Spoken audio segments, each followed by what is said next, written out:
চাঁপাইনবাবগঞ্জের আতাহার কেন্দ্রীয় জামে মসজিদ কর্তৃক আয়োজিত সিরাতুন নবী সাল্লাল্লাহু আলাইহি সাল্লাম মাহফিলের সম্মানিত সুযোগ্য সভাপতি, অত্র মসজিদের সম্মানিত খতিব, আমার একান্ত বন্ধুবর, বিশিষ্ট শিক্ষাবিদ, চিন্তাবিদ অধ্যাপক মাওলানা আমার প্রিয় ভাই ফরহাদ হোসেন সিদ্দিকী গুরুত্বপূর্ণ আলোচনা শুনে ধন্য করেছেন। ইতিপূর্বে অত্যন্ত গুরুত্বপূর্ণ আলোচনা পেশ করেছেন সন্দীপী হুজুর। অতীব গুরুত্বপূর্ণ আলোচনা শুনে ধন্য করেছেন আমাদের ওস্তাজ কামিল মাদ্রাসার অবসরপ্রাপ্ত সহকারী অধ্যাপক আরবি বিভাগ মাওলানা সোহরাব আলী সাহেব। আমরা এই আলোচনা থেকে শিক্ষা গ্রহণ করে বাকি জীবন যাতে আমরা চলতে পারি, আল্লাহ তাআলা আমাদের সকলকে কবুল করুক, পড়ি আল্লাহুম্মা আমিন। আমন্ত্রিত ওলামায়ে কেরাম, পিতৃতুল্য মুরব্বীবৃন্দ, দেশ গড়ার কারিগর, সম্মানিত যুবক তরুণ ভাইয়েরা, স্নেহের কচি ও কাচারা, বাইরে অবস্থানরত বিভিন্ন অলিতে গলিতে বাসাবাড়িতে থাকা সম্মানিত মা ও বোনেরা, রাজনৈতিক নেতৃবৃন্দ, সুপ্রিয় এলাকাবাসী, সম্মানিত আয়োজকবৃন্দ, শুকরিয়া আদায় করছি সুবহান আল্লাহ পাকের পবিত্র দরবারে যে মালিক সুবহানাহু ওয়া তাআলা দয়া করে মায়া করে একান্ত অনুগ্রহ করে দীর্ঘদিন পরে একটু দুশ্চিন্তা মুক্ত, একটু মুক্ত মনে আল্লাহর কথাগুলি, নবীর কথাগুলি বলার সুযোগ আল্লাহ তাআলা আমাদেরকে করে দিয়েছেন। আপনারা খুশি না নারাজ? সেম এই আলোচনাটাই গত বছর করতে গিয়ে ওই নয়াগলার মোড়ে একজন, আতাহিরের মোড়ে আর একজন, এইদিকে আমলুরার মোড়ে আর একজন, লোকজন রেডি করে রেখে তারপরও কখন কি হয়, শ্রোতারাও ইয়ানাফসি, বক্তারাও ইয়ানাফসি, আয়োজক বৃন্দিও ইয়ানাফসি, কি ঠিক না বলেন?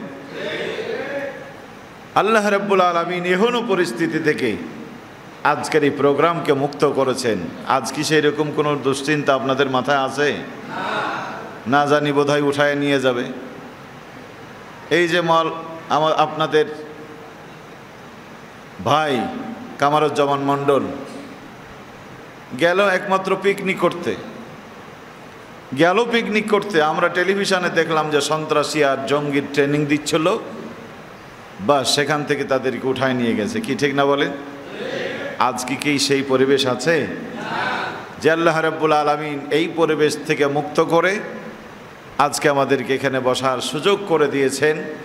মালিকের দরবারে কালেমাতুশ শুকুর আদায় করছি, প্রশংসা করছি, পড়ছি আলহামদুলিল্লাহ।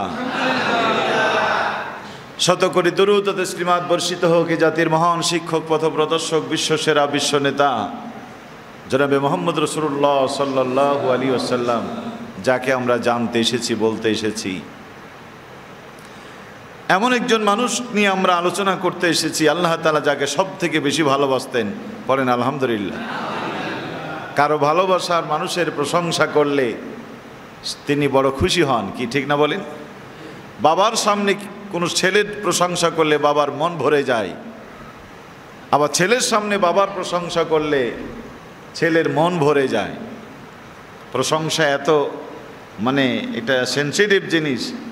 এদেশের ফুটপাতের নায়িকা, ফুটপাতের গায়িকা, খুব নামি দামি গায়িকা ছিল না, কিন্তু বঙ্গবন্ধুর প্রশংসা করে বাংলাদেশের পার্লামেন্টের সদস্য পর্যন্ত হয়ে গেছে, কি ঠিক না বলে? পার্লামেন্টে গিয়ে আবার তার কপাল খুলে গেল, পরবর্তী শেষে একেবারে শাইখুল হাদিস সেজে গেল, বুখারী, মুসলিম, সিয়াসিদ্দা, আবু দাউদ সব পড়ে খতম করে দিয়েছে। এরকম একজন শিল্পীর নাম আপনারা জানেন তো বোধহয়, নাকি? সংসদটাকে গানের আসর বানালো, নাউজুবিল্লাহি মিন যালিক। পবিত্র কোরআনের পরিবর্তে অপবিত্র গানের আসর বানালো।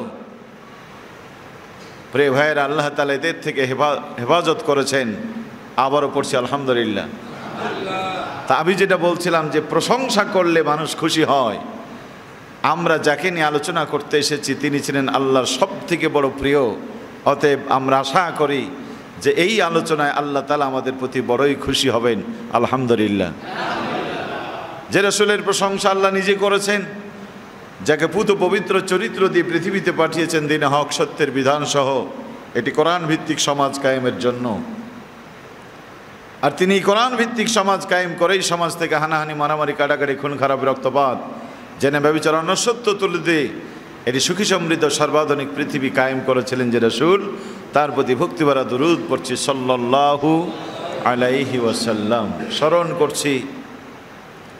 স্মরণ করছি যুগে যুগে কালে কালে মানবতার পক্ষে কথা বলতে গিয়ে, মানুষের হারানো অধিকারকে ফিরাতে গিয়ে যারা জীবন দিয়েছেন, সদ্য জালিমের জুলুম থেকে জাতিকে বাঁচানোর জন্য যে ছাত্র সমাজ জীবন দিয়েছেন, আমরা তাদের শাহাদাতের মর্যাদা কামনা করছি। আল্লাহ তাআলা কবুল করুক, পড়ে আল্লাহুম্মা আমিন। সম্মানিত ভাইয়েরা, নবীজি এসেছিলেন এমন একটি সময়ে, আপনারা জানেন পৃথিবীর অবস্থা এত নাজুক ছিল, মানবতা বলতে, সভ্যতা বলতে কিছুই ছিল না। মানুষের বিবেক শূন্যের কোঠায় চলে গিয়েছিল। আর যাবে না বা কেন? নবী ঈসা আলাইহিস সালাম চলে যাওয়ার পরে, বিশ্বনবীর আগমনের আগে 500 বছর ধরে পৃথিবীতে কোনো নবী নাই, রাসূল নাই, আলেম নাই, ওলামা নাই, ভালো কথা বলার কেউ নাই, অন্যায়কারীকে বাধা দেওয়ার কেউ নাই।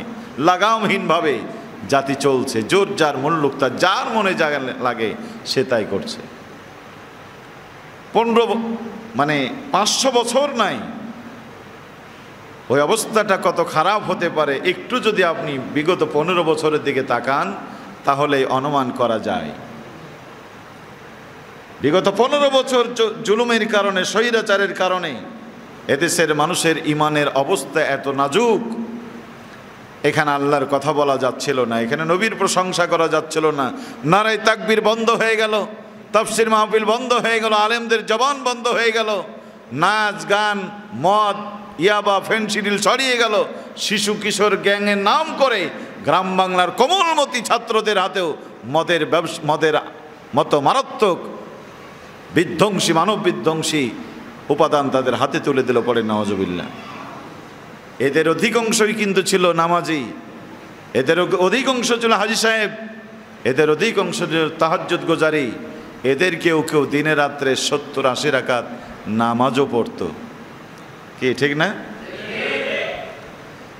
এই তথাকথিত নামাজি আর হাজী সাহেবদের দাপটেই যদি মুসলমানদের এই দুরবস্থা হয়, শিক্ষাঙ্গনে লেখাপড়া নাই, ডাল ভাজি, বেগুন ভাজি, কি বলেন আপনারা?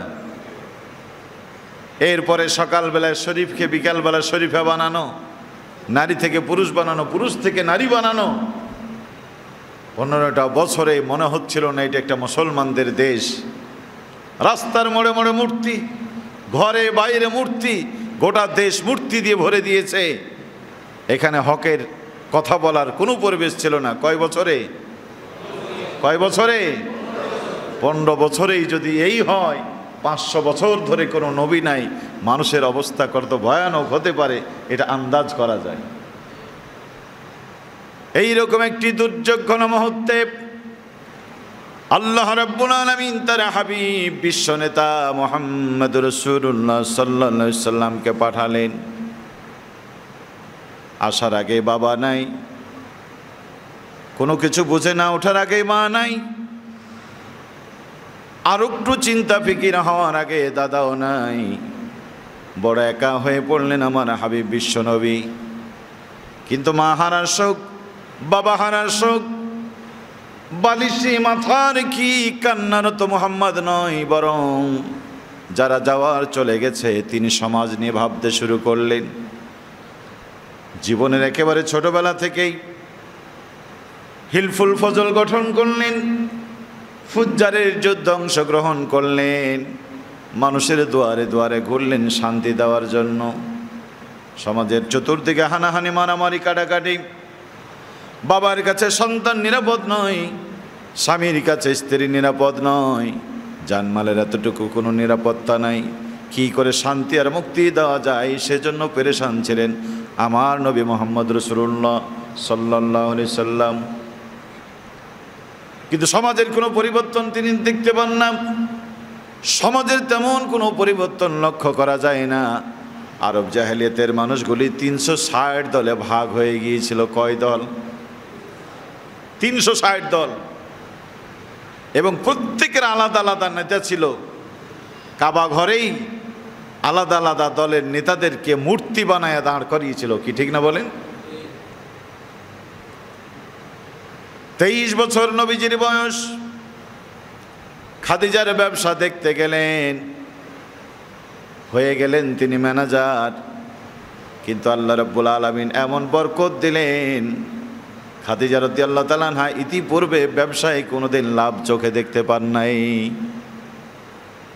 এর আগে কোনো বছর লাভ হয়নি, এই প্রথম রাসূল করিম সাল্লাল্লাহু আলাইহি ওয়াসাল্লাম ব্যবসা দেখতে আসলে এবার ব্যবসায় লাভ শুরু হয়েছে। পড়েন আলহামদুলিল্লাহ। কেন জানেন? বাংলাদেশে আপনারা যারা রেলে চলাচল করেন, বর্তমানে টিকিটের যাত্রী যা, মানে সিটের যাত্রী যা, দাঁড়িয়ে যাত্রী তারও থেকে বেশি। এত মানুষ, আপনি 10 দিন আগেও টিকিট করে টিকিট পান না, পান এরপরও রেলে লস, বিআরটিসিতে লস, বিদ্যুতে লস, সব জায়গায় লস। অথচ ওই ট্রেন যখন পাবলিকের কাছে বিক্রি করে, ভাড়াও কম, লাভও বেশি। তার মানে কলসের তলা যদি ছিদ্র থাকে, পানি যতই উপর থেকে পড়ুক, সেই কলসের তলায় পানি জমে থাকার কোনো সম্ভাবনা। খাদিজার ব্যবসা এতদিন যারা দেখতে এসেছিল সব ছিল গোন্ডা লুটেরা। এদের পরকালীন চিন্তা ছিল না, আল্লাহর ভয় ছিল না, জবাবদিহিতা ছিল না। এই প্রথম যিনি দায়িত্ব নিয়েছেন তিনি হচ্ছেন পৃথিবীর সর্বশ্রেষ্ঠ মানুষ মুহাম্মদ রাসূলুল্লাহ সাল্লাল্লাহু। মাথা যখন ভালো হয়, দেহ এমনি ভালো হয়ে যায়। অন্যদিকে আল্লাহ তাআলা তার সম্মানে, ইজ্জতে মাথার উপর মেঘমালা সৃষ্টি করেন, আবহাওয়াটাও ভালো, কর্মচারীরা এখন বেশি সময় দিয়ে কাজ করতে পারে। পড়েন আল্লাহু আকবার। ভালো মানুষ যেখানে বরকত আছে, কোরআন বলছে ওয়ালাউ আন্না আহলাল কুরা আমানু ওয়াত্তাকাউ লাফাতাহনা আলাইহিম বারাকাতিম মিনাস সামাই ওয়াল আরদ। কোন জনপদের মানুষ, কওমের মানুষ যদি ঈমান এনে তাকওয়ার নীতি অবলম্বন করে চলতো, আমি আল্লাহ আকাশ ও জমিনের বরকতের দরজা খুলে দিতাম। পড়েন আলহামদুলিল্লাহ। একদল ভালো মানুষ যেখানে থাকে, আল্লাহর বরকত সেখানে আছে না নাই? বিগত 2019, 20, 21 সারা পৃথিবীতে করোনা, বাংলাদেশও এর বাইরে না। ভেঙে পড়ল সমস্ত কিছু, অর্থনৈতিক অবস্থা একেবারে ভেঙে পড়ল।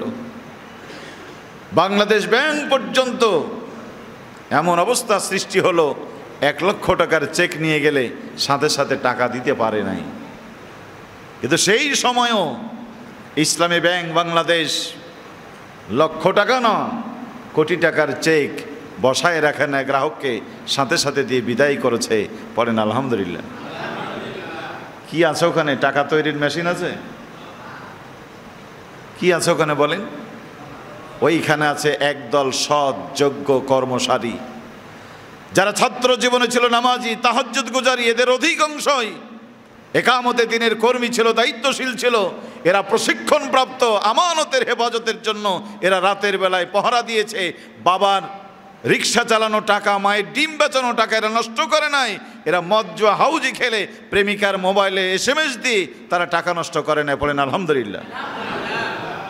এরা ছিল প্রশিক্ষিত জনগোষ্ঠী। এরা আল্লাহকে প্রায়োরিটি দিয়েছে।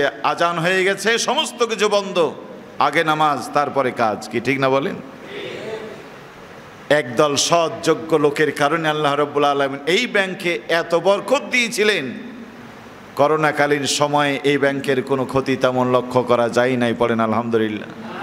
প্রিয় ভাইয়েরা, একটা প্রতিষ্ঠানের এইরকম সৎযোগ্য আল্লাহ ভীরু মানুষ দিয়ে যদি প্রতিষ্ঠান ভালো চলে, এ বাংলাদেশের কোর্ট কাচারি আদালত সচিবালয় সব যদি এই পরীক্ষিত জনগোষ্ঠীকে বসানো যেত, বাংলাদেশ যে সত্যি সোনার বাংলা হবে এতে আর কোনো সন্দেহ থাকে। মাত্র 2টা বছরে ব্যবসা এমন লাভ, খাদিজার নজর গিয়ে পড়ল আর প্রস্তাব দিলেন এখন আর ম্যানেজার নয়, এ ব্যবসার মালিক তারে বানাবেন। পড়েন আলহামদুলিল্লাহ। আবু তালিবের সাথে পরামর্শ করে নবী রাজীব খাদিজার সঙ্গে বিশ্বনবীর বিবাহ হয়ে গেল। আরব দেশের অদ্বিতীয় ধনীতে পরিণত হয়ে গেলেন আমার নবী। আল্লাহ পাক বলছেন আলাম ইয়াজিদকা ইয়াতীমান ফাআওয়া, ও নবী আপনাকে কি আমি এতিম অবস্থায় পাইনি, তারপরে আপনাকে কি আমি উন্নত করে দেই নাই? পেয়েছিলাম এতিম, করে দিয়েছি আপনাকে উন্নত জীবনের অধিকারী। পড়েন আলহামদুলিল্লাহ। খাদিজার এই সম্পদ নিয়ে দুঃখী মানুষের পাশে দাঁড়ালেন, আত্মমানবতার খেদমতে দাঁড়ালেন, মানুষের মুখে হাসি ফোটাবার জন্য তিনি কাজ শুরু করলেন। 15টা বছর খাদিজার এই সম্পদকে তিনি মানুষের কল্যাণে ব্যয় করলেন। পড়েন আলহামদুলিল্লাহ। প্রথম যখন ওহী আসে নবীজি ভয় পেয়ে গিয়েছিলেন, গায়ে প্রচন্ড ধরনের জ্বর উঠেছে। হযরতে খাদিজা রাদিয়াল্লাহু তাআলা আনহা সান্ত্বনা দিয়ে বলছিলেন, নবী হে, আপনাকে আমি যে সমস্ত কর্মসূচির মধ্যে দেখেছি, আপনি যে সমস্ত কাজ ইতিপূর্বে করেছেন, আমার বিশ্বাস আপনি ধ্বংস হবেন না। ক্ষুধিত মানুষের পাশে যারা দাঁড়ায়, অনাথ মানুষের পাশে যারা দাঁড়ায়, এই জাতের মানুষ কোনোদিন ধ্বংস হবে না। ধ্বংস তো তারাই হবে ক্ষুধিত মানুষের পেটে লাথি মেরে যারা তাদের খাবার কেড়ে খায়। বলেন ঠিক কিনা? প্রিয় ভাইয়েরা আমার, খুব ভালো করে খেয়াল করবেন, এই বাংলাদেশেই ওই নবীর আদর্শ কায়েমের আন্দোলন করতে গিয়ে কত জেল, কত জুলুম, কত হুলিয়া, কত হামলা, কত মামলা। এই জমিনে তাদের অস্তিত্ব থাকার কথা নয়, এরপরও তিলে তিলে টিকে থেকে আজ তারা মাথা তুলে দাঁড়াবার সুযোগ পেয়েছে। পড়েন আলহামদুলিল্লাহ। এর একটি মাত্র কারণ হল এই আন্দোলনের নেতার কর্মীরা মানবতার কল্যাণে নিজেদেরকে ব্যবহার করেছে। যেখানে বন্যা, যেখানে দুর্যোগ, যেখানে বিপদ, সেখানেই তারা ছুটে চলেছে। বলেন ঠিক কিনা? এই তো কিছুদিন আগে বন্যা হয়ে গেল, আপনারাও বোধহয় বন্যাতে সহযোগিতা করেছেন না? আপনাদের এই টাকাগুলি নিয়ে ওই সমস্ত বানভাসী মানুষের কাছে যারা দিয়েছে, জনগণের দোয়া, আল্লাহ পাক এই মাজলুম সংগঠনকে কবুল করে জালেমের এত বড় থাবা থেকে আল্লাহ হেফাজত করেছে। অথচ যারা ছিল স্বাধীনতার পক্ষের শক্তি, যারা ছিল মুক্তিযোদ্ধার পক্ষের শক্তি, যারা নিজের দেশটাকে নিজের দেশ মনে করত, এই মাটিটাকে নিজের দেশ মাটি মনে করত, আজকে তারা দেশের মাটি ছাড়া, দেশের ঘর ছাড়া 15 বছর যারা ঘরে থাকতে পারে নাই, এখন তারা বাইরে। আর দাপটের সাথে 54 বছর যারা জুলুম করেছে, আল্লাহ পাক তাদেরকে দেশের বাইরে পাঠিয়ে দিয়েছে। বলেন ঠিক কিনা? জুলুম জুলুম জুলুম জুলুমবাজকে আল্লাহ কখনো পছন্দ করে না, আগেও না, পরেও না, কোনোদিনই না। ফেরাউন ধ্বংস হয়েছে, কারুন ধ্বংস হয়েছে, হামান ধ্বংস হয়েছে জুলুমের কারণে। কি ঠিক না বলেন? ক্ষমতা যখন থাকে ডানে বামে সব তারই লোক।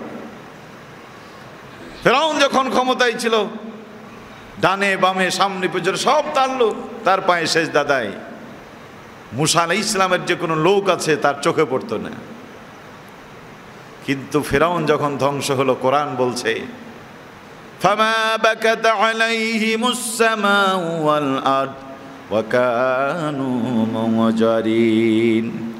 আল্লাহ পাক বলেন, এই ফেরাউনের যখন ধ্বংস হলো, না আকাশবাসী তার জন্য কেঁদেছে, না জমিনবাসী কেঁদেছে। তার জন্য কাঁদবে এমন পরিবেশটাও আমি আল্লাহ রাখি নাই। পড়েন আলহামদুলিল্লাহ।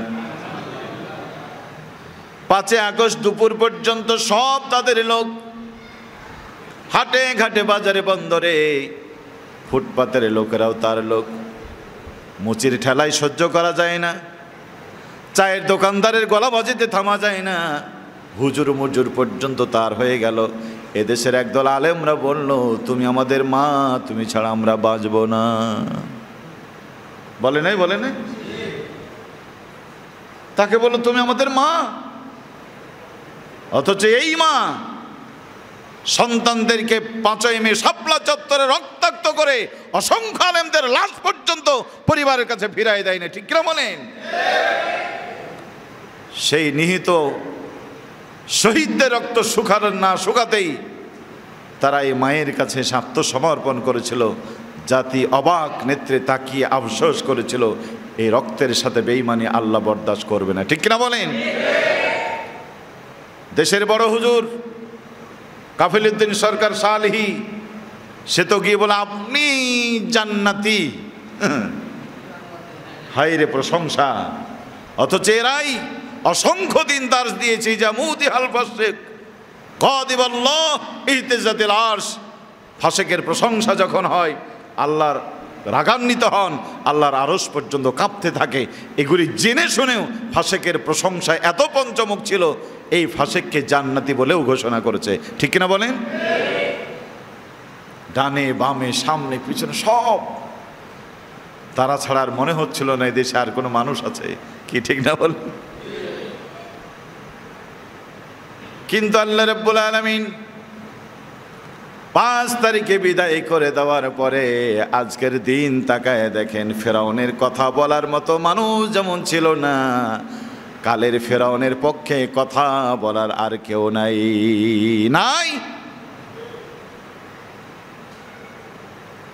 সম্মানিত হাজিরিন, আল্লাহর কোরআন বলছে ওয়াইলু ইয়াউমাইদিল মুকাদ্দিবিন, মিথ্যারোপকারীদের জন্য ধ্বংস অনিবার্য। যারা যুগে যুগে কালে কালে মিথ্যারোপ করেছে, আমি তাদেরকে ধ্বংস করে দিয়েছি। ফেরাউন মুসার আন্দোলনকে ঠেকাবার জন্য হাজার কৌশল, কোনোটাতেই টিকলো না। শেষ পর্যন্ত কারুনকে বলল, তুই এখন দেখ কি করতে পারিস। কারুন বলল, ঠিক আছে, আমি দেখতেছি মুসার আন্দোলনকে থামাতে কি হয়। এক মহিলা ভাড়া করে মুসা আলাইহিস সালামের বিরুদ্ধে ধর্ষণের অভিযোগ আনবে বলে মহিলাকে ঠিক করেছে। নবী মুসা যখন বক্তব্য দিচ্ছেন, মহিলার মধ্য দেখতে দাঁড়িয়েছে। আল্লাহ পাক তারে প্যারালাইজ করে দিয়েছেন। মুসা আলাইহিস সালাম বলেন, কি বলতে চাও মা? মেয়েটি জোড়হাত করে বলল, আমারে মাপ দাও। মুসা আলাইহিস সালাম ক্ষমা করলে পরে বললেন, কারণ আমাকে এই অর্থের বিনিময়ে তোমার বিরুদ্ধে ধর্ষণের অভিযোগ আনতে বলছে। মুসা আলাইহিস সালাম রাগান্বিত হয়ে মাটিকে লক্ষ্য করে বলেন, খোঁজ ধর তারে। বলতে দেরি, কারণের হাঁটু পর্যন্ত মাটির সাথে দাবতে দেরি হয় নাই। পড়েন আলহামদুলিল্লাহ। কোমর পর্যন্ত গোটা দেহ মাটির সাথে দেবে গেছে। কিসের জন্য? নবী মুসা আলাইহিস সালামের বিরুদ্ধে ধর্ষণের অভিযোগ দেওয়ার অপরাধে আল্লাহ তাকে সাথে সাথে ধ্বংস করে দিয়েছে। এখন তো আর কোনো নবী আসবে না। আসবে না নাকি? নবী আর আসবে? নবী আর আসবে না। আলেমরাই নবীদের নায়েব। এত বড় আলেম, তাম পৃথিবীতে অনেক বড় বড় আলেম আছে, কিন্তু আমার দেশের নন্দিত আলেম মুফাসসির কোরআন আল্লামা সাঈদী, আল্লাহ পাক তার এত সম্মানের ইজ্জত দিয়েছিলেন। কাবা ঘরে ঢোকার জন্য যারা সুযোগ পেত তাদের মধ্যে তিনি একজন। পড়েন আলহামদুলিল্লাহ। এই মানুষটারে ধর্ষক বানালো, হত্যাকারী বানালো, মিথ্যা ষড়যন্ত্র করে ধর্ষণ অভিযোগ দিয়া এমন আলেমদেরকে বেইজ্জতি করার কারণে আল্লাহ রাব্বুল আলামিন মিথ্যাবাদীদেরকেও বেইজ্জতি করে বিদায় করে দিয়েছেন। পড়েন আলহামদুলিল্লাহ। কি মন খারাপ করছেন? প্রিয় ভাইয়েরা আমার, নবীজি নবুয়ত লাভ করলেন, 3 বছর গোপনে দাওয়াত দিলেন, প্রকাশ্যে দাওয়াতে আসলেন 3য় বছরে। ওই বছরে নবীর প্রতি হামলা। মক্কার জীবনে 13টা বছর, 13টা বছরের 13টা সেকেন্ড আমার নবী, বিশ্ব নবী শান্তিতে একদিন ঘুমাতে পারে নাই। একদিন না। নিজের ঘরকে পরের ঘর বানায়, পরের ঘরকে নিজের ঘরে বানিয়ে নবী আমার জীবন কাটিয়েছেন। দিনের বেলায় শান্তি নাই, রাতেও শান্তি নাই, দাওয়াতেরই কাজ করে ক্লান্ত আমার নবী। গাছের নিচে বসে বিশ্রাম নেবেন, তাই তো তরবারিটা গাছের সাথে লাগায়া একটু বিশ্রাম নিয়েছেন, হাতটারে বালিশ করে। বেদুইন এসেছে, কাফের চলে এসেছে, তরবারি নিয়ে নবীজির কল্লার সামনে দাঁড়িয়ে গেছে, নবীজির কল্লা উড়িয়ে দেবে। আল্লাহ তার ঘুম ভাঙালেন, চোখ তুলে দেখেন ইহুদির হাতে, কাফের হাতে তরবারি। ধমক দিয়ে বলছিল, মাইয়ম না কামিন নিয়া মোহাম্মদ, বলো মোহাম্মদ আমার হাত থেকে তোমাকে কে বাঁচাবে? বিশ্বনবী কারো কথা না বলে বললেন আল্লাহ। বলেন আল্লাহু আকবার। আল্লাহ বলার সঙ্গে সঙ্গে তার হাত থেকে তরবারি পড়ে গেল। নবী তরবারি নিয়ে বললেন, এখন বল আমার হাত থেকে তোরে বাঁচাবে কে? সুখের দিনের বন্ধু, দুর্দিনের বন্ধু না। ইসলাম হচ্ছে দুর্দিনের বন্ধু, সুখেও থাকে দুঃখের দিনেও থাকে। কিন্তু ওরা শুধু সুখে থাকে, দুঃখের সময় থাকে। ইসলাম তো সেই শিক্ষা দিয়েছে, কান্নাহু বুনিয়ানুম মারসুস, গোটা মুসলমানের একটা সীসা ঢালা প্রাচীরের মতো, কোনো আঘাত তাদেরকে বিচ্ছিন্ন করে না। কিন্তু কাফেররা হলো ভঙ্গুর, ওদের উপর কোনো আঘাত আসলেই তারা যোজন যোজন বিয়োজন হয়ে যায়, কেউ কারো দায় নিতে চায় না। প্রিয় ভাইয়েরা আমার, ইয়ারমুকের যুদ্ধে ক্ষত বিক্ষত সাহাবী, শরীরের রক্তগুলি ক্ষরণ হয়ে গেছে, বড্ড পিপাসা পেয়ে বললেন আমার একটু পানি দাও। একজন কষ্ট করে পানি নিয়ে গেল, ওই খুঁটির কাছে আর একজন বলছে আমার একটু পানি দাও। ওই দুর্যোগন মুহূর্তে বললেন, আমার ভাই বোধহয় বেশি কষ্ট পেয়েছে, আমি মরে যাই, আমার ভাই বেঁচে থাকলে ইসলাম বেঁচে থাকবে, তার কাছে পানি নিয়ে যাও। ওইখানে যখন গেছে বারান্দা, আর একজন বলছে কেউ কি আছো, আমার একটু পানি দিতে পারো? তিনিও বললেন, ভাই আমার থেকে বোধহয় আমার ভাই বেঁচে তৃষ্ণার্ত, তার কাছে নিয়ে যাও, আমি মরি, আমার ভাই যদি বেঁচে থাকে ইসলাম বেঁচে থাকবে। পড়েন আল্লাহু আকবার। এটা ছিল ইসলামের বন্ধু। আর কাফেরদের বন্ধুর দেখেন, আইনমন্ত্রী ব্যারিস্টার আনিসুলকে যখন ধরলো পুলিশ, কোস্টগার্ড যখন ধরে নিয়ে যাচ্ছে, আরে বাবা তোকে নিয়ে যাচ্ছে, তুই যা, তোর বন্ধু অন্তত বেঁচে থাকুক। কি গো মন, আমি আমার যা হলো, বন্ধু অন্তত বেঁচে থাকুক। তা না করে তাকে যখন নিয়ে যাচ্ছে তখন বলছে, শুধু আমাকে নিয়ে যাচ্ছেন কেন? আপনারা সালমান এফ রহমানকে দেখছেন না, ওই যে বসে আছে। ও তো চিনতে পারে না, কারণ এই কালের দরবেশ রং বদলায় ফেলেছে। কি ঠিক না বলেন? যেই দাড়ি আর টুপি দেখায় ধর্ম প্রিয় মানুষকে ঠগিয়ে কোটি কোটি টাকা আত্মসাৎ করেছে, আজকে স্বার্থ ফুরিয়ে গেছে, সেই দাড়ি ছেটে এখন মুচি সেজে পালাতে চেয়েছে। আহারে কি জীবন তাদের! ধিক্কার জানাই তোমাদের এই জীবনকে। এই জীবনের কি মূল্য আছে? সারা জীবন মিথ্যার ওপর প্রতিষ্ঠিত হয়ে হাজার হাজার লক্ষ লক্ষ কোটি টাকা ইনকাম করে যাওয়ার সময় একটা সুন্দর গেঞ্জিও না, একটা ভালো প্যান্টও না, টুপিটাও নিতে পারলেন না, দাড়িটাও নিতে পারলেন না, একখান লুঙ্গি পরে চলে যেতে হলো। আল্লাহ পাক বলেন এটাই হচ্ছে তার কুদরত। ঠিক কিনা বলেন? রাজাকে প্রজা বানা, প্রজাকে রাজা বানা, এটাই আল্লাহর কাছে। আন্নাল কুওয়াতা লিল্লাহি জামিয়া, সমস্ত ক্ষমতার মালিক আল্লাহ। ফাআলুল লিমা ইউরিদ, তিনি যেভাবে চাই সেভাবেই করে। এত সম্পদ, এত অর্থ কোথায়? কিয়ামতের ময়দানে লোকেরা বলবে, মা আগনি আন্নি মালিয়া, আমার মাল কোনো কাজে লাগছে না, হালাকান্নি সুলতানিয়া ক্ষমতাও কোনো কাজে আসছে না। এটা তো কিয়ামতের দিনের বক্তব্য। আল্লাহ দুনিয়ায় তাদের কিয়ামত ঘটিয়ে দেখালেন। এত টাকা, এত কোটি টাকা কাজে লাগলো না। ওই নৌকার মালিকদেরকে বলছিল 1.5 কোটি টাকা দেব, আমাদেরকে ছেড়ে দে, রাখো তোর টাকা। তার মানে টাকাও কাজে লাগলো না, ক্ষমতাও কাজে লাগলো না। ধরার সঙ্গে সঙ্গে পায়খানা করে দিয়েছে লুঙ্গিতে, পুলিশে ধরেছে, পায়খানা করে দিয়েছ।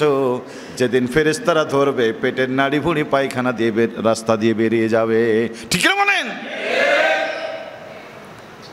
তোমাদের কারণে 15 বছর আলেমরা ঘরে ঘুমাতে পারে নাই। জুলুমের কারণে যাদের 15টা বছর ঘর ছাড়া করেছ, আল্লাহ রাব্বুল আলামিন তোমাদেরকেও ঘর ছাড়া করে দিয়েছে। এই জাতি যদি ইতিহাস স্মরণ করে, আজীবন তোমাদের আর ঘরে ফেরা হবে না। ঠিক না বলেন? নমরুদ চেয়েছিল ইব্রাহিমের ভালোবাসা মানুষের কলিজা থেকে মুছে দেবে, আল্লাহ চাইলেন ইব্রাহিমের ভালোবাসা মানুষের কলিজায় দিবেন। এই জন্য কিয়ামত পর্যন্ত প্রত্যেকটি মুসলমান যখন নামাজে বসবে, প্রত্যেক নামাজে ইব্রাহিমের নাম উচ্চারণ করা আল্লাহ জাতির জন্য বাধ্যতামূলক করে দিয়েছেন। পড়েন আলহামদুলিল্লাহ। উঠাবা কি করে? সম্ভব নয়। প্রিয় ভাইয়েরা আমার, এই 13 বছরে নবীর উপর জেল জুলুম, আরব জাহেলিয়াতের 14টা গোত্র, ভালো করে হৃদয় দিয়ে শুনেন। আরব জাহেলিয়াতের 14 গোত্রের লোক, 14 দলের লোক, না দল ছিল আলাদা, নেতাও ছিল আলাদা, কর্মসূচি ছিল আলাদা, কিন্তু আমার নবীকে হত্যার জন্য তারা সব এক হয়ে গেল। পরে নাউজুবিল্লাহ। কয় দল? 14 দল। কয় দল? 14 দল। দারুন নাদওয়ার বৈঠকে এই 14 দল বসে 3টা সিদ্ধান্ত নিয়েছিল। কয়টা? কোরআন তার সাক্ষ্য বহন করে, ওই জিয়াম কুরু বিকাল্লাযীনা কাফারু লিয়ুসবিতুকা আও ইয়াকতুলুকা আও ইখরিজুকা ওয়া ইয়ামকুরুনা ওয়া ইয়ামকুরুল্লাহ আল্লাহু খায়রুল মাকিরিন। নবী আপনাকে জেলখানায় বন্দী রেখে ওরা 3টা সিদ্ধান্ত নিয়েছিল। 1 নাম্বার, তারা আজীবনে আপনাকে জেলখানায় রেখে দেবে, কোনোদিন বের হতে দেবে না, আমৃত্যু কারাবরণ। 2 নাম্বার, আপনাকে নাগরিক অধিকার তারা দেবে না, দেশ থেকেই বিদায় করে দেবে। 3 নাম্বারে তারা সিদ্ধান্ত নিয়েছিল চূড়ান্তভাবে আপনাকে তারা জানেই মেরে ফেলবে, হত্যা করে দেবে। ওরা নিয়েছিল 3টা, আমি নিয়েছিলাম 1টা, আপনাকে আমি বিজয় করব। পড়েন আলহামদুলিল্লাহ। প্রিয় ভাইয়েরা আমার, এই কোরআনের দাওয়াত দেওয়ার অপরাধে আমার আপনার নবীকে 14 দলের লোকেরা বসে 3টা সিদ্ধান্ত নিয়ে নবীকে মারার জন্য এক হয়েছিল। ওই নবীর আদর্শ বাস্তবায়ন করতে চেয়েছিল এই দেশের মাটিতে। এই দেশের ইসলামের নেতারা, জামাত ইসলামী, ইসলামী ছাত্র শিবির, আমার ভাইয়েরা 14 দলের নেতারা এক দল হয়ে এই বাংলাদেশ থেকেও ইসলামকে রুখে দেওয়ার জন্য তারা ষড়যন্ত্র করেছে। বলেন ঠিক কিরা? আলাদা নেতা আছে, আলাদা নাম আছে, আলাদা দল আছে, এক দল আর এক দলের শত্রু তারা। কিন্তু দেশের ইসলাম আর মুসলমানকে ঠেকিয়ে দেওয়ার জন্য, নারায়ে তাকবীর আল্লাহু আকবার ধ্বনি বন্ধ করে দেওয়ার জন্য, আল্লাহর আইন সত্যকের শাসন চাই এই স্লোগানকে বন্ধ করে দেওয়ার জন্য এই বাংলাদেশেও 13 সালে 14 দলের লোকেরা এক জায়গায় হয়েছিল। ঠিক কিনা বলেন? তারাও সিদ্ধান্ত নিয়েছে কয়টা? 3টা। আমৃত্যু কারাবরণ, ফাঁসি দিতে পারলাম না, ও জেলেই মরবে। আল্লামা সাঈদীকে প্রথম ফাঁসির অর্ডার দিয়েছিল, যখন দেশের মানুষ রুখে দিল, আইন পরিবর্তন করে তাকে আমৃত্যু কারাবরণ দিয়েছে। এই আমৃত্যু কারাবরণ এটা আজকের নয়, এটা আবু জেহেলের পার্লামেন্টে সেই 14 দলের সিদ্ধান্ত। 2008 সালে এসে এদেশের 14 দল গঠন করে আজকে সেই জাহেলিয়াতের নতুন প্রকাশ তারা করেছে। কি ঠিক কিনা বলেন? রাজনৈতিক অধিকার বন্ধ, নিবন্ধন ক্যান্সেল, দলীয়ভাবে তারা এই দেশে কোনো ভূমিকা রাখতে পারবে না। এখানেই শেষ নয়, 1 তারিখে সম্পূর্ণভাবে সংগঠনকে নিষিদ্ধ করা হলো। তার মানে কি? এদেশের মাটিতে আর তারা কথা বলতে পারবে না। নবীজিকে যখন বের করে দিয়েছে, বিশ্বনবী আবু বকরকে নিয়ে 3টা দিন গর্তের মুখে, কাফেররা কাছাকাছি চলে এসেছে। আবু বকর ভয় পেয়ে গেলেন, ধরা বোধহয় পড়ে গেলাম। আল্লাহ নবী বলছেন, আবু বকর ভয় পাও কেন? আমরা এখানে 2 জন না, আমাদের সাথে আর একজন আছে। লা তাহসান ইন্নাল্লাহা মা'ানা, বন্ধু ভয় পেও না, আমাদের সাথে আর একজন আছেন, তিনি আল্লাহ। আল্লাহু আকবার। কোরআন বলছে, ওয়া মান ইয়াতাওয়াক্কাল আলাল্লাহি ফাহুয়া হাসবুহু, কেউ যখন আল্লাহর প্রতি ভরসা করে আল্লাহ তার জন্য যথেষ্ট হয়ে যায়। আল্লাহ নবী আল্লাহর প্রতি ভরসা করলেন, সব বাধার বিন্ধ্যাচল ভঙ্গ করে আল্লাহ তারে নিরাপদে নিয়ে গেছেন। প্রিয় ভাইয়েরা, সেই নবীর আদর্শের অনুসারীরা 1 তারিখে বলল, ভাইয়েরা লাঠালাঠি করে লাভ নাই, রক্তপাত করে লাভ নাই, বেশি বেশি করে নামাজ পড়ো, বেশি বেশি করে ইস্তিগফার পড়ো, বেশি বেশি করে রোজা রাখো, আল্লাহরে ডাকো। এই দিনের দায়রা মাজলুম মানুষরা আল্লাহরে ডাকতে থাকলো, চোখের পানি ফেলে কাঁদতে থাকলো। আমার ভাইয়েরা, আল্লাহ এদের চোখের পানি কবুল করে। যারা নিষিদ্ধ করেছিল 1 তারিখ, আল্লাহ 5 তারিখে তাদের নিষিদ্ধ করে দেশের মাটি ছাড়া করে দিয়েছে। বলেন ঠিক কিরা? সেনাবাহিনীর প্রধান মোবাইল করে বলছে, স্যার আপনাকে আসতে হবে। আল্লাহু আকবার। তখনও তারা নিষিদ্ধ যারা করেছে, ওরা নির্বাহী আদেশ বলছে, আমরা নির্বাহী আদেশ বলবো না, এটা গায়ের জোরে করেছে। ঠিক কিনা বলেন? কি ঠিক কিনা বলেন? ওরা যেমন গায়ের আদর জোরে করেছে, আল্লাহ রাব্বুল আলামিন তার কুদরত দিয়া তাদের বিদায়ের ব্যবস্থা করলেন। সাদ্দাদের ইতিহাস পড়েছি। সাদ্দাদ যখন এইরকম রব দাবি করলো, হাজার আয়োজন করে, হাজার মায়ের কোল খালি করেছে। এই সাদ্দাদ জান্নাত তৈরি করেছে, জাহান্নাম তৈরি করেছে। উদ্বোধনের দিন সাদ্দাদ যাচ্ছে, দরজার সামনে এক মিয়া সাহেব সালাম করে বলছে, একটু দাঁড়ান, সময় নাই বেটা, পরে আসবি। বলেন না, একটু কথা শোনা লাগবে। রাখ বেটা, আমি যাচ্ছি জান্নাত উদ্বোধন, আর তুই ভিক্ষা করা জায়গা বলে না। বলে ভিক্ষা না, একটু কথা শোনেন, আপনার তো সময় না, আমার পরিচয়টা একটু শোনেন, মাথাটা একটু নিচে করেন। কানের কাছে গিয়ে বলছে, আমি সাধারণ কোনো ভিক্ষুক না, আমি আজরাইল। আচ্ছা, আজরাইলের কথা যদি কারো কানের কাছে বলা হয়, আজরাইল যদি মৌলানার কাছে এসে বলে আমি আজরাইল, চেয়ারে বসে থাকবে? ও চেয়ার নিয়েই পড়ে যাবে। কি ঠিক না বলেন?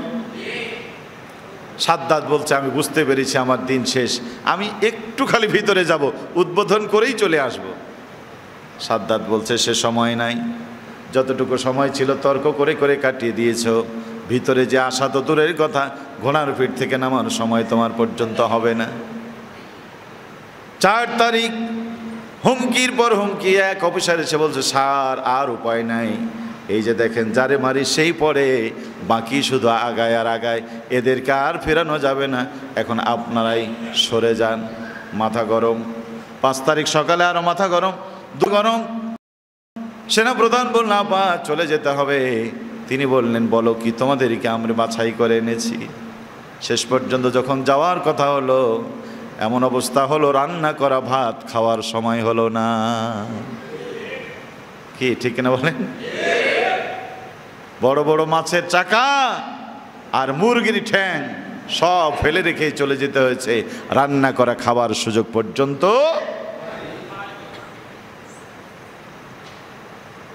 সেদিন দেখলাম এক ছেলে মাথায় ফিতা বেঁধেছে, লাল সবুজের ফিতা বেঁধে, সঙ্গীদেরকে নিয়ে উল্লাস করে করে বলছে, বলবো নাকি, লাল ফিতা মাথায় দিয়ে সঙ্গীদেরকে নিয়ে উল্লাস করছে। কোথায় আওয়ামী লীগ, কোথায় কাদের কাকা, কোথায় গেল ওই জালিমের গরম গরম কথা। কোথায় আওয়ামী লীগ, কোথায় কাদের কাকা, কোথায় গেল ওই জালিমের গরম গরম কথা। খেলা হবে, খেলা হবে, খেলা হবে বলে কাকা গেল পালায়া। আল্লাহ তোমার দরবারেতে হাজার শুকরিয়া, হাসিনা পালাইছে দেশটা ছাড়িয়া, জনগণের মুখে হাসি আসলো ফিরিয়া। ঠিক কিনা বলে? কে করেছেন? কে? প্রিয় ভাইয়েরা আমার, বিশ্বনবীকে ওরা রাতের অন্ধকারে ঘিরে ফেলেছে। পার্লামেন্টে সিদ্ধান্ত হয়েছে, নবীজির বাড়ি ঘেরাও হলো, সশস্ত্র ক্যাডার বাহিনী দিয়ে নবীজির বাড়ি ঘেরাও করে দিয়েছেন। আল্লাহ পাক বলেন, হাবিব এ মক্কায় থাকা যাবে না, এখনই তোমাকে হিজরত করে মদিনা যাওয়া লাগবে। আলীকে ডেকে বলেন, আলী রে, আল্লাহর অর্ডার এসেছে, আলী আমি এখন বিছানা ছাড়তে চাই, তুমি আমার বিছানায় শুয়ে পড়বে। দিনের দায়ীরা কেমন ছিলেন দেখেন। আলী বলেন, রাসূলুল্লাহ আপনি চলে যাবেন, আমার মতো আলী, হাজার আলী মারা গেল ইসলামের কোনো ক্ষতি হবে না, আপনি নবী বেঁচে থাকলে ইসলাম বেঁচে থাকবে, অতএব আমি থাকলাম, আপনি চলে যান। আল্লাহ নবী সূরা ইয়াসিন পড়ে বালিতে ফু দিয়ে ছিটায় দিলেন। আল্লাহ পাক প্রতিটি কাফেরের কোণা চোখের কোণায় সে বালি পৌঁছে দিয়েছেন। আল্লাহ নবী সেই রাতের বেলায় আবু বকরকে সঙ্গে করে মক্কা থেকে মদিনার উদ্দেশ্যে বেরিয়ে গেছেন। বলেন সুবহানাল্লাহ। হাজারো ব্যথা বেদনার পরে ফিরে আসনি তুমি আপন ঘরে, দিনের আলো তুমি ছড়িয়ে দিতে চলে গেলে মদিনায় মক্কা ছেড়ে। হে রাসূল তোমাকে ভুলে আমি কেমন করে, হে রাসূল তোমাকে ভুলি আমি কেমন করে। খেয়ে না খেয়ে দিন প্রচারের কাজে নিজেকে দিয়েছ বিনে, তায়েফের কাফেরেরা চিনল না আলো, দুষ্ট ছেলেদের পিছু দিল লেনে। খেয়ে না খেয়ে দিন প্রচারের কাজে নিজেকে দিয়েছ বিনে, তায়েফের কাফেরেরা চিনল না আলো, দুষ্ট ছেলেদের পিছু দিল লেনে। পাথরের আঘাতে ক্ষত বিক্ষত হয়ে সারা শরীর থেকে রক্ত ঝরে। হে রাসূল তোমাকে ভুলি আমি কেমন করে। হেরার গুহায় তোমারই ধ্যান, আসমান থেকে নামে আল কোরআন। পড়েন আলহামদুলিল্লাহ। হেরার গুহায় তোমারই ধ্যান, আসমান থেকে নামে আল কোরআন। বাংলো সবার ভুল তোমারই পরে, আসল কোরআনের ছায়া তলে। খালিদ ওমর আবু বকর ইসলামী ঝান্ডা নিল যে তুলে। আল আমিন তুমি ছিলে যে সদা সকল মানুষেরই তরে। হে রাসূল তোমাকে ভুলি আমি কেমন করে। হাজারো ব্যথা বেদনার পরে ফিরে আসনি তুমি আপন ঘরে, দিনের আলো তুমি ছড়িয়ে দিতে চলে গেলে মদিনায় মক্কা ছেড়ে। হে রাসূল তোমাকে ভুলি আমি কেমন করে। কথা বলেন ঠিক কিরা? প্রিয় ভাইয়েরা, সূর্য যখন একদিকে ডুবে সূর্য আর একদিকে উঠে। একদিকে মক্কার লোকেরা তাড়িয়ে দিয়েছে, জায়গা দেয় নাই, জমি দেয় নাই, ঘর দেয় নাই, তাড়িয়ে দিয়েছে। নবী আমার একজনকে সাথে নিয়ে বিদায় হয়েছেন। খবরটা কিভাবে মদিনায় চলে গেছে। মদিনার ছেলেরা, মদিনার মেয়েরা, মদিনার নারী পুরুষ, আবাল বৃদ্ধ, যুবক যুবতী সকলেই নবীজির জন্য অপেক্ষা করে। রাতের পর রাত তারা জেগে জেগে নবীজিকে অভ্যর্থনা জানানোর জন্য অপেক্ষা করে। পড়েন আলহামদুলিল্লাহ। 3 দিন আমার নবী গানে শুনে অপেক্ষা করে। 3 দিন পর রওনা দিয়েছেন। ওইদিকে 3 দিন ধরে মদিনার শিশুরা খায় না, মদিনার শিশুরা ঘুমায় না। আল্লাহু আকবার। বাড়িঘর পরিষ্কার পরিচ্ছন্ন করে রেখেছে, রাস্তাঘাট ঝাড়ু দিয়েছে, সাধ্যমতো বাড়িঘর সাজায় গোজায়া সুন্দর করে রেখেছে। প্রিয় নবী আসবে, আমিনার সন্তান আসবে, ধরার ধরণীতে বিশ্ব নবী রহমতে আলো মদিনায় আসবে, সবাই ঘরটারে সাজিয়ে রেখেছে। কিন্তু 3 দিন পর্যন্ত নবী আসে না। হয়রান হয়ে গেল, তাও নাকি নবীজি রাস্তায় ধরা পড়ে গেল কিনা। সবাই যার যার ঘরে ফিরতে শুরু করেছে। একজন কৃষক বাগানে কাজ করতে করতে তার খেয়াল হলো বাড়ি তো যাবই, একটু গাছের উপরে উঠে দেখি, কারণ গাছে উঠলে পরে অনেক দূর পর্যন্ত দেখা যায়। কি ঠিক না বলেন? ছাদে উঠলে অনেক দূর পর্যন্ত দেখা যাবে না? দেখা যাবে। আমরা ছোটবেলায় চাঁদ দেখার জন্য রমজান মাসে, ওই রমজানের শেষ দিনে ওই ছাদে উঠে ফাঁকা জায়গাতে গিয়ে আকাশে তাকাতাম, ওইখানে গেলে চাঁদ দেখা যেতে পারে। ওই লোক খেজুরের গাছের উপরে উঠে তাকায় আছে দূরে নবীকে দেখা যায় কিনা। হঠাৎ করে দূরে দেখা গেল ছায়ার মতো যেন দুটো মানুষ হেঁটে আসতেছে। আল্লাহু আকবার। তিনি মনে মনে শিওর হয়ে গেলেন এরাই হবে আমার নবী। চিৎকার দিয়ে বলতে লাগলেন, মদিনার ছেলেরা, মদিনার মেয়েরা, মদিনার যুবকেরা, বৃদ্ধরা, কে কোথায় আছো? আর ঘরে থেকে না বেরিয়ে এসো, ওই যে রহমতে আলম বিশ্ব নবী আমাদের দিকে আসতেছে। বলেন আলহামদুলিল্লাহ। নবী আমার করুণ ব্যথা নিয়ে, যন্ত্রণা নিয়ে মদিনায় পা রেখেছেন, কুবায়। আল্লাহর হাবিব সেই কুবাতে একটি মসজিদ নির্মাণ করলেন। 14 দিন পর্যন্ত নবী কুবায় ছিলেন। এদিকে মদিনার ছেলেরা, মেয়েরা সবাই তার যার যার ঘরে অবস্থান করে, আর নবীর জন্য তারা অভ্যর্থনার জন্য বসে আছে। জুমা নামাজ আদায় করে নবীজি এবার মদিনার মূল মদিনায় প্রবেশ করেছেন। মদিনার লোকেরা উটের লাগাম ধরে টানতে শুরু করেছে, এই টানে সেই টানে। সবাই চায় আমার ঘরেই নবী আসবে। যাদের কোনো ঘর ছিল না, আজকে প্রতিটি ঘর আল্লাহ তার করে দিয়েছে। পড়েন আলহামদুলিল্লাহ। এই কোরআনের সাথে থাকলে কোরআনের মালিক এটাই করে, কি ঠিক না বলেন? বেলালকে কেউ চিনত না, ঈমান আনার কারণেই বেলালকে তামাম পৃথিবীর মানুষ চেনে। ওমরের মতো সন্ত্রাসী মানুষকে মনে রাখতো না কেউ, কিন্তু যেদিন ঈমান এনেছিল আল্লাহ পাক ওমরকে মানুষের হৃদয়ে গেঁথে দিয়েছেন। পড়েন আলহামদুলিল্লাহ। এই যে ডাক্তার জাকির নায়েক, এত লেখাপড়া ছিল, এত তার গবেষণা ছিল, কেউ তারে চিনত না। কিন্তু যেদিন ডাক্তার জাকির কোরআনের কাছে আসলেন, কোরআনের হয়ে কথা বললেন, কোরআনের পক্ষে যখন কথা বলা শুরু করলেন, কোরআনের মালিক আল্লাহ রাব্বুল আলামিন গোটা দুনিয়া জাকির নায়েককে পরিচয় করিয়ে দিয়েছেন। ভারতের লোকেরা তারে তাড়িয়ে দিয়েছে, নিজের দেশের লোকেরা তারে তাড়িয়ে দিয়েছে বটে, কিন্তু আল্লাহ রাব্বুল আলামিন জাকির নায়েকের জন্য পৃথিবীর প্রত্যেকটা মুসলমানের ঘরকে তার ঘর বানিয়ে দিয়েছে। আপনাদের আতাহিরে জাকির নায়েক আসলে 10 দিন থাকতে পাবে তো নাকি? জাকির নায়েক যদি এই মসজিদে আসে, আপনাদের ইমাম সাহেব বসে থাকবে না দাঁড়িয়ে যাবে? সেদিনের খুতবা কি ইমাম সাহেব দেবে না জাকির সাহেব দেবে? সেদিনের ভালো খানাটা কি ইমাম সাহেব খাবে না জাকির সাহেব খাবে?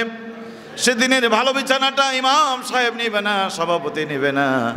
ভালো বিছানাটা, ভালো জায়গাটা জাকিরকে দেবে, কারণ জাকির কোরআনের খেদমত করেছে। কোরআনের কাছে থাকার কারণে কোরআনের মালিক তাদের সম্মান বাড়ায় দেয়। পড়েন আল্লাহু আকবার। আমি তো কিছুদিন আগে চৈতন্যপুরে এক মাহফিলে গেলাম। সুন্দর ফুটফুটে চেহারা, কালো একটা চশমা পরে আছে, সাদা চামড়ার উপরে কালো দাঁড়িয়ে দেখেই মজা, তার উপরে কালো একটা চশমা। মনে মনে ভাবলাম, আহারে যুবকরা ফ্যাশন করলে এরকমই করে, রাতের বেলাও কালো চশমা পরে নাকি। পরে মনে মনে আবার ভাবলাম কোনো প্রবলেম থাকতেও পারে। মাহফিল শেষ, ওই ছেলেটি এসে সালাম করে বলুন, হুজুর আপনি আমাকে চেনেন নাকি? ওনার পরিচয় দিয়ে বলল, হুজুর আমি সেদিন ছিলাম ঢাকায়, নন্দিত মুফাসসির যেদিন মারা যায়, ঢাকায় জানাজা হবে বলে আমরা বসেছিলাম। তাহাজ্জুদের নামাজ পড়লাম, নামাজ শেষ হতে না হতেই গুলি শুরু হলো। ওদের একটা গুলি এসে আমার চোখে লেগেছে, ডান চোখটা সম্পূর্ণ বন্ধ হয়ে গেছে। ডাক্তার বলেছে বাম চোখটাও 80% নষ্ট হয়ে গেছে। এত বড় একজন আলেম 13টা বছর ধরে জেলে রেখেও জালিমের মনে শান্তি মিটে নাই, মনের খায়েশ মিটে নাই, জানাজা পর্যন্ত করতে দেবে না। জানাজা পড়ার জন্য এসেছিল যারা গুলি করে কাউকে আহত করেছে, কাউকে নিহত করেছে, ঠিক কিনা বলেন? এরপরও হাজার হাজার লক্ষ লক্ষ মানুষ ছুটে গিয়েছে। ওই সুখরঞ্জন বালি পর্যন্ত জানাজার ময়দানে ছুটে এসেছিল। পড়েন আল্লাহু আকবার। তোমরা যারা জানাজা করতে দাও নাই, এক জানাজা তোমরা বাধা দিয়েছো। পৃথিবীর প্রত্যেকটা মঞ্চে, প্রত্যেকটা দেশে, প্রত্যেকটা জেলায়, উপজেলায়, ইউনিয়ন পর্যন্ত তারা জানাজা নামাজ হয়েছে। পৃথিবীর বুকে এত গায়েবে না জানাজা আল্লামা সাঈদী ছাড়া কারো হয় নাই। বলেন আলহামদুলিল্লাহ। ঝিনাইদহের এমপি আনোয়ারুল আজিম বন্ধুদের রাষ্ট্রে গিয়ে ক্ষতবিক্ষত হলো।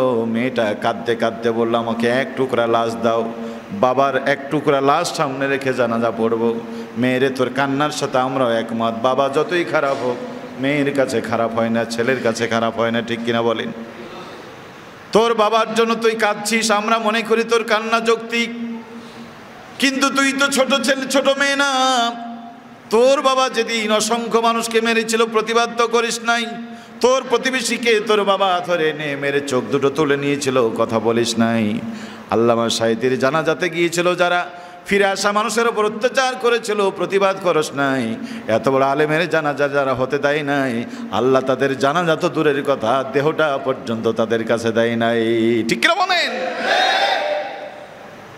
আগামীর বাংলা প্রমাণ করে এই জালেমদের জানাজা বাংলার জমিনে হবে না। জানাজা তো দূরের কথা, তার দেহটা পর্যন্ত বাংলাদেশে, কারো কারো দেহ পর্যন্ত বাংলার জমিনে আর আসবে না, ঠিক কিনা বলেন?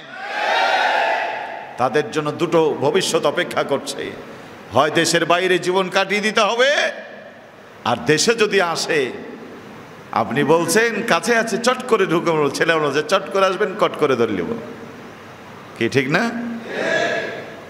আপনি দেশে আসলে বাকি জীবন আপনাকে জেলখানায় কাটাতে হবে, লা রাইবা ফি লা শাক্কা ফি। এখন পর্যন্ত কত, উনি নিজে কদিন আগে বলছেন 113টা হত্যা মামলা হয়েছে, এখন বোধহয় আরো বেড়ে গেছে 252। এই তো 252টা মার্ডার কেস। তৎকালীন সেই সময় আজকের প্রসিকিউশনের প্রধান তাজুল ইসলাম তখন বলেছিলেন যে আপনারা কখনো যদি আইনের আওতায় আসেন, তাহলে আপনারা যে অকারেন্স করেছেন, পিলখানায় যে ঘটনা ঘটিয়েছেন, এর দ্বারা আপনাদেরকে 1000 বার ফাঁসিতে ঝোলানো সম্ভব, কি ঠিক কিনা বলেন? এই নিরহ ছাত্রের ওপর গুলি চালিয়েছে যারা, আমি ধরে নিলাম তারা অপরাধ করেছে, কোটা আন্দোলনের অপরাধীরা। আপনাদের কাছে বিবেকের কাছে জানতে চাই, 4 বছরের শিশু আহাদের কি অপরাধ ছিল? সে আহাদেরকে রক্তাক্ত করে বাবার চোখের সামনে, মায়ের চোখের সামনে ছেলেটারে গোড়াগড়ি দিয়ে জীবন দিতে হলো, ঠিক কিনা বলেন? সমুদ্রের ধারে এক বট গাছ, সেই গাছের কাছে পাখি ডিম পেড়েছে, বিকালে এসে দেখে ডিম দুটো নাই। পাখির ধারণা সমুদ্র বোধহয় ঢেউ দিয়ে তার ডিম নিয়ে গেছে। পাখি এসে বলল, দেখ সমুদ্র, তোর অনেক ক্ষমতা আমি জানি, কিন্তু আমি নিরীহ এক প্রাণী, আমার দুটো ডিম নিয়ে তুই কি করবি? আমাকে দয়া করে ডিম দুটো ফিরায় দে। সাগর বলো, খামাখা তুই আমাকে দোষ দিচ্ছিস। বলে, দোষ না, আমার ধারণা তুই নিয়েছিস। সাগর বলে, পারলে তুই দেখ। পাখি বলছে, শোন, তুই যদি আমার ডিম ফিরিয়ে না দিস, আমি কিন্তু তোর পানি শুকিয়ে তোরে মরুভূমি বানাই দেব। আচ্ছা বলেন, একটা ছোট্ট পাখি যদি সমুদ্রকে এই কথা বলে, সমুদ্রের হাসি পাওয়ার কথা না? হাসি পাওয়ার কথা না? সমুদ্র হেসে বলছে, দেখ পাগলের কথা, পারলে করবি। অহংকারীরা এইরকমই হয়। সেই পাখি তখন শপথ করে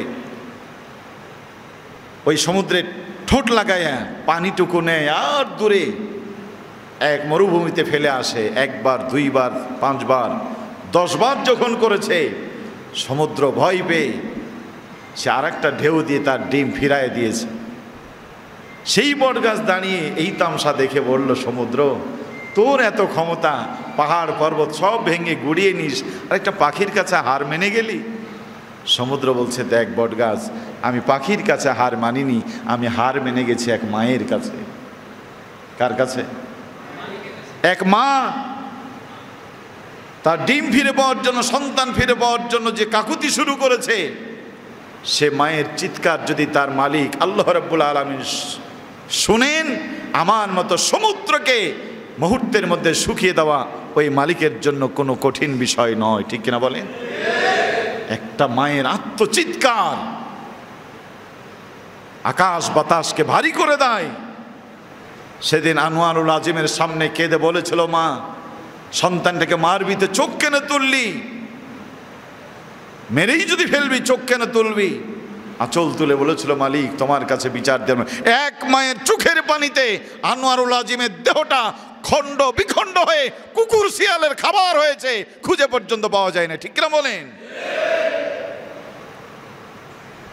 পেপার পত্রিকা আসতে থাকলো, সামাজিক যোগাযোগ আসতে থাকলো, আনোয়ারুল আজিমের দেহের কোনো অংশ পাওয়া গেছে, গবেষণা করে তাকায় দেখলো এটা অন্ডকোষ, পরে দেখা গেল এটা মানুষের না, এটা বোধহয় কুকুরের।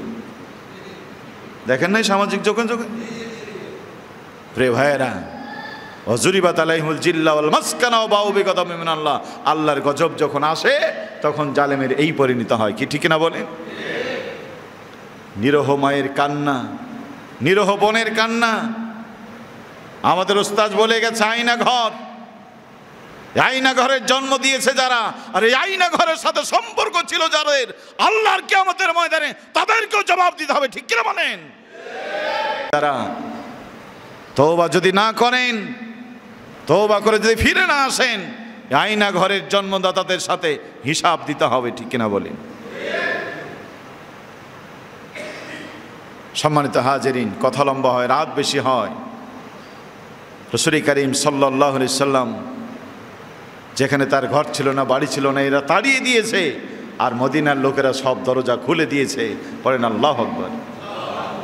উটের রশি ধরে টানছে সবাই। প্রিয় নবী বললেন, উটের রশি ধরে তোমরা টেনো না, আল্লাহ পাক উটকে অর্ডার করে দিয়েছেন, সে জানে কোথায় বসবে। বলেন মারহাবা। উট ঘুরতে ঘুরতে আবু আইয়ুব আনসারীর বাড়ির সামনে গিয়ে বসল। নবীজি সেই জায়গাটুকু খরিদ করলেন, এরপরে তার ঘরে গিয়ে উঠলেন। মসজিদে নববী নির্মাণ হলো, হুজরাখানা তৈরি হলো, আল্লাহর হাবিব নিজের ঘরে ফিরে আসলেন। এই হিজরতের প্রথম থেকে 6 বছর, এই 6 বছরে নবীকে 48টা যুদ্ধের নেতৃত্ব দেওয়া লেগেছে। 27টা যুদ্ধে নবী নিজে সেনাপতি ছিলেন। পড়েন মারহাবা। 48টা যুদ্ধ 6 বছরে, যুদ্ধ যুদ্ধ যুদ্ধ। নবীজি মদিনার লোককে নিয়ে সনদ তৈরি করলেন, মদিনা সনদ তৈরি করলেন, সন্ধি করলেন। মদিনার ছোট ছোট ইহুদি গোত্রদেরকে নিয়েও তিনি সন্ধি করলেন। কারণ একটি অধপতিত সমাজকে গড়ে দাঁড়াতে হলে সকলের সমান অংশীদারিত্ব লাগবে। কি ঠিক না প্রিয় ভাইরা? এই জন্য সকলকে নিয়ে মদিনার সনদ গঠন করলেন। 48টার মতো শর্ত দিয়ে রাসূল করিম সাল্লাল্লাহু আলাইহি ওয়াসাল্লাম এই সনদ তৈরি করেছেন। ইতিহাসে এই মদিনার সনদ চিরস্মরণীয় হয়ে থাকবে। পড়েন আলহামদুলিল্লাহ। 8ম হিজরি নবীজি মক্কা বিজয়ের পরিকল্পনা গ্রহণ করলেন। এই তো কদিন আগে নবীজি এসেছিলেন একা, সাথে ছিল আবু বকর। এসেছিলেন রাতের বেলায়, গোপনে গোপনে এসেছিলেন। আজ নবী প্রকাশ্যে যাবেন। পড়েন আলহামদুলিল্লাহ। সাথে আছে 10,000। কয় হাজার? এই 10,000-এর প্রত্যেকটা এক একজন এক একটা সীসার প্রাচীর। এরা নবীকে ফেলে, একজনকে ফেলে আর একজন চলে যাওয়ার মানুষ তারা নয়। সবার হাতে তরবারি। কাফেররা নবীজির এই প্রস্তুতি দেখে যুদ্ধ করার সাহস রাখলো না। তারা অস্ত্র সংবরণ করলো। নবী বললেন, কি চাও তোমরা? তারা বলল, ভাই ভাইয়ের কাছে যে আচরণ চাই তোমার কাছে আমরা তা আশা করি। বিশ্বনবী বিগত দিনের স্মৃতিগুলি চোখের সামনে ভাসে। খাব্বাবের লাশ, খোবাবের লাশ, আম্মারের ক্ষতবিক্ষত দেহ, ইয়াসিরের ক্ষতবিক্ষত দেহ, হানজালার কলেজা চিবানোর দৃশ্যগুলি নবীজির চোখের সামনে। কিন্তু একটি দেশ জাতি গড়ার জন্য নবীজি বললেন, লা তাসরিবা আলাইকুমুল ইয়াউম, আজকের দিন তোমাদেরকে ক্ষমা করে দিলাম, তোমাদের বিরুদ্ধে প্রতিশোধ নাই। তবে আল্লাহ নবী 10 জনের মতো লোকের নাম লিখে কাবার দেওয়ালে লটকায় দিলেন। এদেরকে ক্ষমা দেওয়া হবে না, কারণ ক্ষমার অযোগ্য কাজ ক্ষমা তাদেরকে দেওয়া যায় না। বলেন ঠিক কিনা? সাধারণ ক্ষমার ভিতরে সবাই আসতে পারে, নবীজিও তাই করলেন। প্রিয় ভাইয়েরা, ক্ষমার উদারতা দিয়ে ইদফা বিল্লাতি আহসান, মন্দের মোকাবেলা ভালো দিয়ে করলেন, জাতি তার বন্ধু হয়ে গেল। পড়েন আলহামদুলিল্লাহ। সেই নবীর আদর্শ অনুসরণ করে বলে এই বাংলাদেশের এই প্রেক্ষাপটে 15 বছর যারা ছিল সব থেকে নির্যাতিত, এই বাংলাদেশে 15 বছর ধরে যারা সব থেকে নির্যাতিত, আজকে সুযোগ পাওয়ার পরও তারা জাতিকে ক্ষমা করে দিয়েছে। পড়েন আলহামদুলিল্লাহ। কারণ প্রতিশোধ যেখানে, প্রতিহিংসা যেখানে, সেখানে কিন্তু ভালো কিছু আশা করা যায় না। 54 বছর ধরে বাংলাদেশ প্রতিহিংসার আগুনে জ্বলেছে। প্রিয় মুসল্লিবৃন্দ, মাইকের আওয়াজ যাদের কাছে যাচ্ছে, বিনয়ের সাথে আপনাদেরকে বলতে চাই, ঘুমিয়েছিলেন বুঝতে পারেন নাই, ঘুমিয়েছিলেন বুঝতে পারেন নাই, ঘুম ভেঙেছে এখন তো আপনি বুঝতে পারছেন।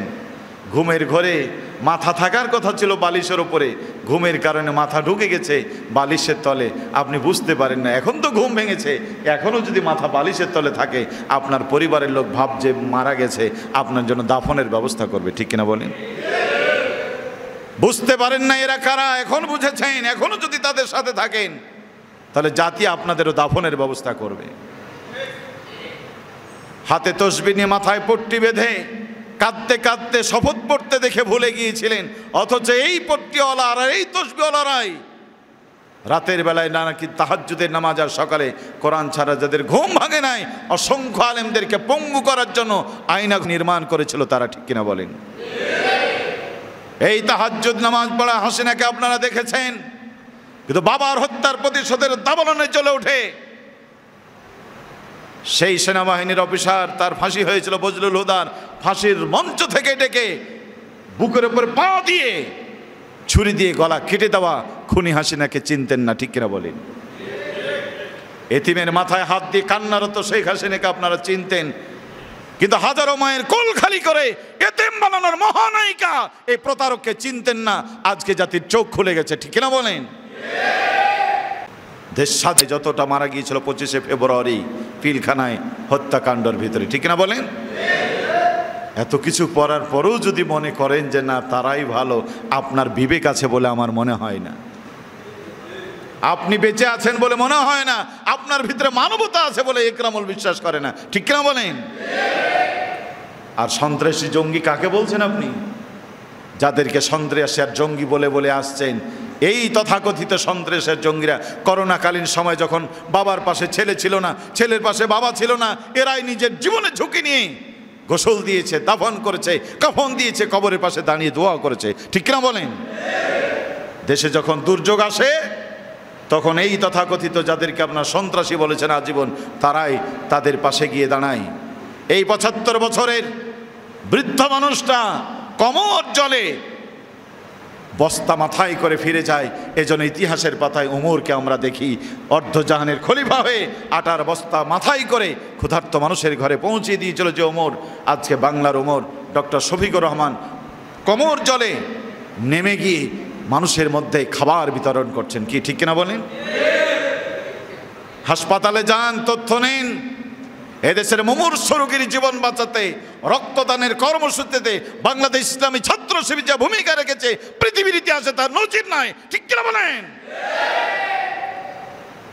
রক্ত দিয়েছে, মুখটা শুকা। বোন বলছে ভাই তোমার মুখটা শুকা, বলে রাতে ঘুম হয়নি।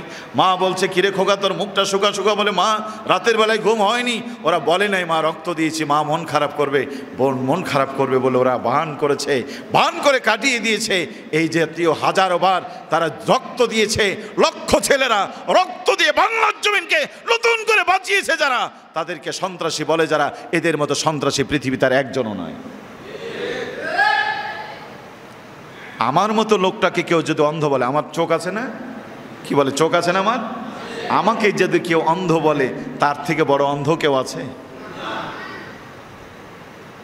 তাহলে চোখ আলাকে যে অন্ধ বলে তার চোখ যদি থাকতো তাহলে কি চোখ বলতো? নবীকে যারা পাগল বলেছে এদের মতো পাগল দুনিয়াতে আর একজনও হয়? নবীকে যারা সন্ত্রাসী বলেছে তাদের মতো সন্ত্রাসী পৃথিবীতে হয়? মানবতার কল্যাণ করছে যারা, নবীজি বলছেন মান ক্বালা বিহি সাদাকা, কোরআন থেকে কথা বলে যারা, সত্য কথা বলে তারা। আর মাওলানা বক্তব্য দিলেন, আপনি বলেন কি ফালতু কথা বললেন, কোরআন দিয়ে কথা বললো, নবী বলে গেছেন কোরআনের কথা সত্য, আর আপনি বলেন কি ফালতু। আপনার মতো ফালতু আল্লাহর আকাশ আর জমিনের ওপর নাই, ঠিক কিনা বলেন? প্রিয় ভাইয়েরা, রাসূল করিম সাল্লাল্লাহু আলাইহি ওয়াসাল্লাম মক্কা বিজয় করলেন, 10,000 সৈনিকের নেতৃত্বে রক্তপাতহীনভাবে নবীজি মক্কা বিজয় করলেন। পড়েন আলহামদুলিল্লাহ। সব ভেদাভেদ ভুলে গিয়ে নবীজি একটা সুন্দর রাষ্ট্র পরিচালনা করলেন, কোরআন ভিত্তিক। হানাহানি মারামারি কাটাকাটি বন্ধ হয়ে গেল, খুন খারাপি বন্ধ হয়ে গেল। নবীজি আপন ভালোবাসা দিয়ে গোটা জাতিকে আগলিয়ে ধরলেন। পড়েন মারহাবা।